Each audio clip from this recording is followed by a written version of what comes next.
Здравейте, приятели! Елате с мен да направим втори ключ за Volkswagen Lupo.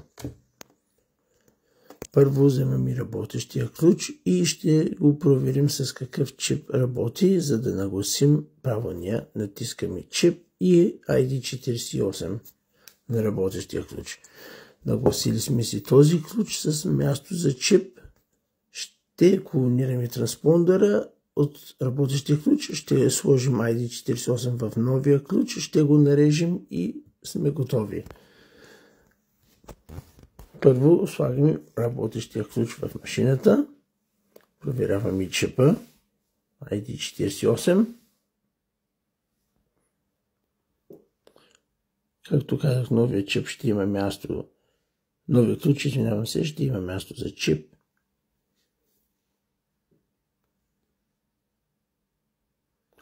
Избираме си Universal Key Duplication, слагаме работещия ключ на място, където машината казва, водача ще мини, ще провери ключа, после слагаме заготовката и режем дупликат. Ето оригиналния ключ, ето водача какво изкара, сега слагаме новия ключ на място, ето наряза първата страна, остава втората. Сега слагаме малко силикон, за да залепим транспондера в мястото за чипа. Слагаме го това в главата на новия ключ.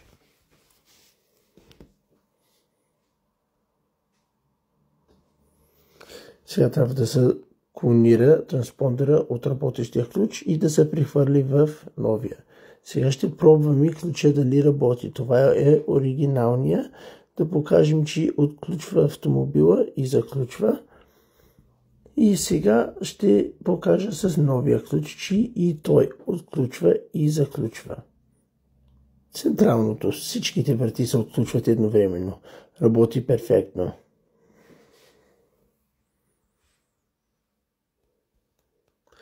Сега почваме процеса да извлича данните на транспондера. Вкарваме работещия ключ в Ignition coil и следим инструкциите. Антената на машината е насочена към бобината. Какво прави? Вадиш ключа, даваш контакт, връщаш и го слагаш в машината. И машината извлича информацията, която се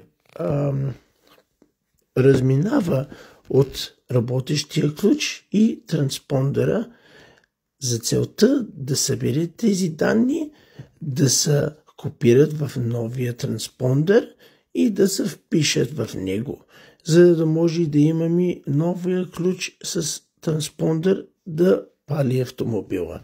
Сега това правим. Стъпка по стъпка се следи, там виждате зелените стрелки, 1, 2, 3, 4, 5, мисля, че 7 пъти накара да правим процеса, колкото толкова следим инструкциите. Контакт, връщаме контакт, вадим, вкарваме го в машината и когато е готово, то ще ни каже.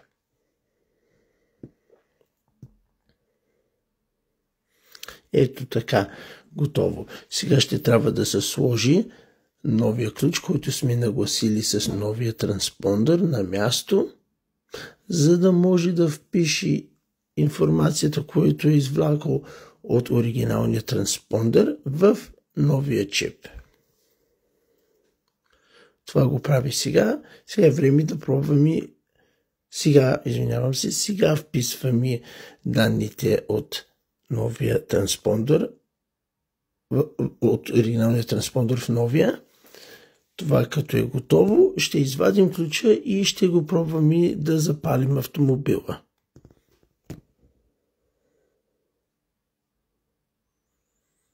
Така е готово. Сега вземаме новия ключ и пробваме да палим.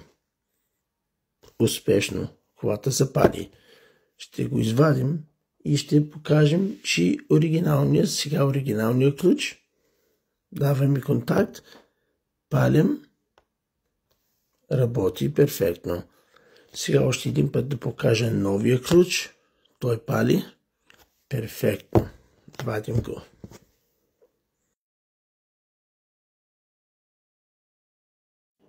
Това беше. Искам да ви благодаря от сърце за гледане на видеото и на моя добър приятел Пламен. Искам да ти благодаря. Ти знаеш много добре за какво. Да си жив и здрав. Благодаря ти за всичко, брат ми. Благодаря ви на всички за гледане на видеото. Лека и спокойна вечер ви желая. Благодаря ви от сърце.